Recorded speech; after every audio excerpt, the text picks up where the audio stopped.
Question number 56. So we have been given two reactions in which the attacking reagent is the same. We have the ethoxide ion, but the substrate is different. In the first reaction, we have a secondary bromide, whereas in the second reaction, we have a tertiary bromide. So the examiner seems to be interested in knowing about the major product P and Q.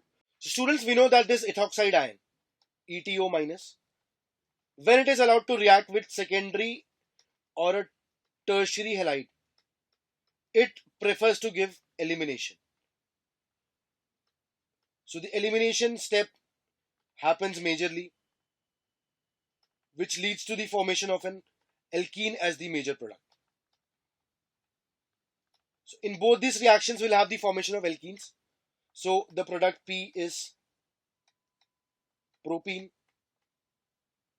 whereas the product Q is isobutene. So if you look at the options, structures of P and Q are correctly represented in the first option. So we have to mark option 1 as the correct answer to our question.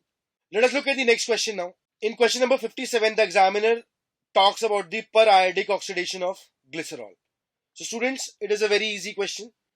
We just have to break the carbon-carbon bond and add OH everywhere. So the first part is going to lead to the formation of HCHO. The second part is going to lead to the formation of HCOH, whereas the third part is going to lead to the formation of HCHO again.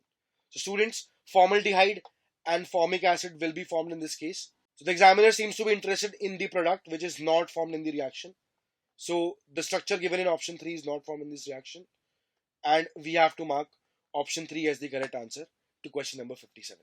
Let us look at question number 58 now, students. So we have been given a reaction in which a carbohydrate is allowed to react with phenylhydrazine, which leads to the formation of an osazone.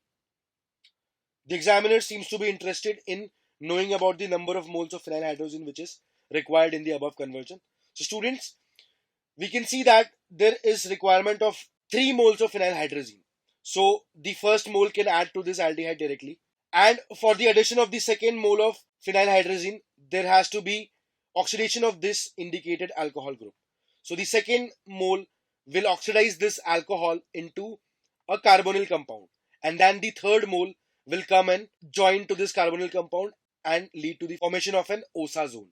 So students, there is 2 mole for addition.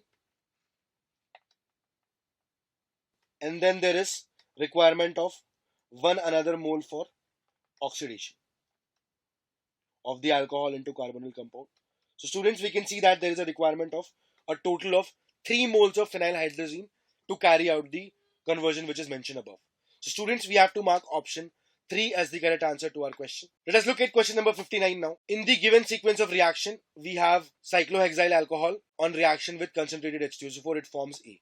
Students, we can clearly see that the compound A will be cyclohexene, and it is then allowed to react with CH2I2 with zinc copper couple.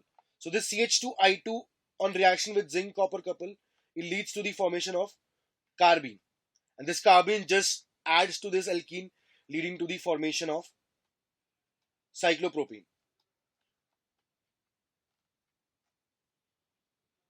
So this is our structure B. If you look at the reaction of A with CH2N2, so this CH2N2 is diazomethane. When this diazomethane is subjected to heat, it loses N2 and it generates carbene again. So students, the carbene is also produced in this reaction and it will attack the substrate A in the similar fashion as in the previous reaction. So the product B or the product C will both be the same, and we have to select option 1 as the correct answer to our question.